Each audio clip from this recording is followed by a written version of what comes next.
مومنو، تم پر روزے فرض کیے گئے ہیں جس طرح تم سے پہلے لوگوں پر فرض کیے گئے تھے، تاکہ تم پرہیزگار بنو۔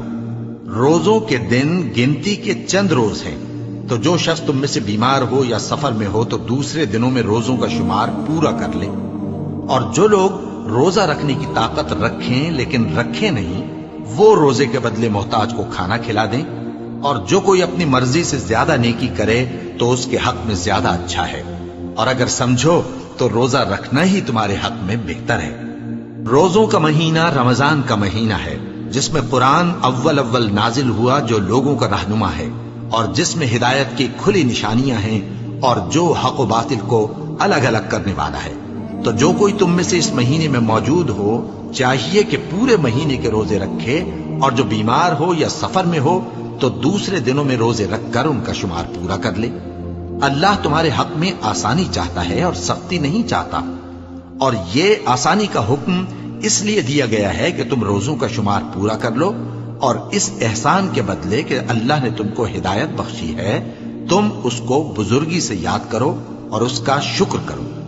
اور اے پیغمبر، جب تم سے میرے بندے میرے بارے میں دریافت کریں تو انہیں معلوم ہو کہ میں تو تمہارے پاس ہی ہوں۔ جب کوئی پکارنے والا مجھے پکارتا ہے تو میں اس کی دعا قبول کرتا ہوں۔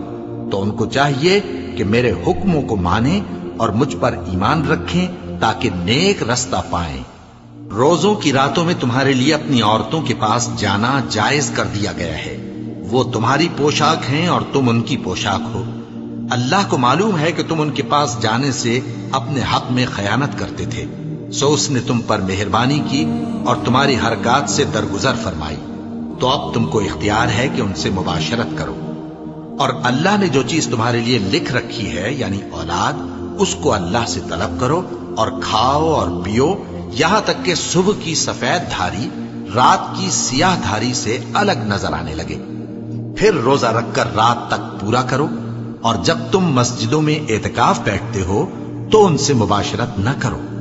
یہ اللہ کی حدیں ہیں، ان کے پاس نہ جانا۔ اسی طرح اللہ اپنی آیتیں لوگوں کے سمجھانے کے لیے کھول کھول کر بیان فرماتا ہے تاکہ وہ پرہیزگار بنے۔ اور آپس میں ایک دوسرے کا مال ناحق نہ کھاؤ، اور نہ اس کو رشوتاً حاکموں کے پاس پہنچاؤ تاکہ لوگوں کے مال کا کچھ حصہ ناجائز طور پر کھا جاؤ، اور اسے تم جانتے بھی ہو۔ اے پیغمبر، لوگ تم سے نئے چاند کے بارے میں دریافت کرتے ہیں کہ گھٹتا بڑھتا کیوں ہے۔ کہہ دو کہ وہ لوگوں کے کاموں کی میعادیں اور حج کے وقت معلوم ہونے کا ذریعہ ہے، اور نیکی اس بات میں نہیں کہ احرام کی حالت میں گھروں میں ان کے پچھواڑے کی طرف سے آؤ، بلکہ نیکوکار وہ ہے جو پرہیزگار ہو، اور گھروں میں ان کے دروازوں سے آیا کرو، اور اللہ سے ڈرتے رہو تاکہ کامیاب ہو جاؤ۔ اور جو لوگ تم سے لڑتے ہیں تم بھی اللہ کی راہ میں ان سے لڑو، مگر زیادتی نہ کرنا، کہ اللہ زیادتی کرنے والوں کو دوست نہیں رکھتا۔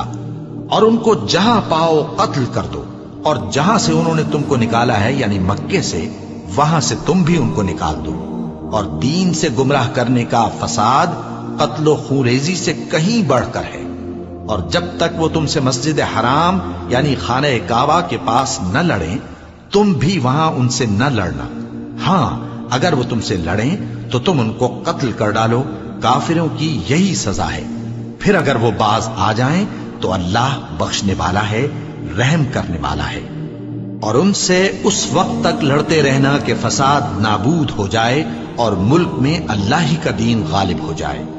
پھر اگر وہ فساد سے باز آ جائیں تو ظالموں کے سوا کسی پر زیادتی نہیں کرنی چاہیے۔